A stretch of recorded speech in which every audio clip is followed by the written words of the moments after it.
Hello everyone, welcome to my page. Today's Masagana vlog, I'm going to share about foods. Ayan po, apple. Nakalagay Holland Sipudem. It means galing siya sa Netherlands. So, mas maganda kasi pag galing mismo sa bansa kung saan ka nakatira. Dahil hindi malayo yung biyahe, so sariwa pa yung apple. Yun pong advice nila. Na mas okay talaga pag bumili ka ng apple. Ayan, prutas, gulay galing sa bansa kung saan ka nakatira kasi sariwa, hindi mahaba yung travel ng prutas o kaya gulay. Kaya namimili ako mismo dito talaga yung galing dito. Ayan, Nieuwe Oogst, bagong harvest. Ayan.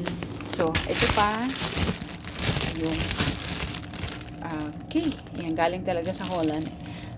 Marami kasing klaseng apple dito. Tapos, itong isa, L-Star. Ayan, L-Star siya. Galing sa Netherlands. Tapos, ito, pang baby.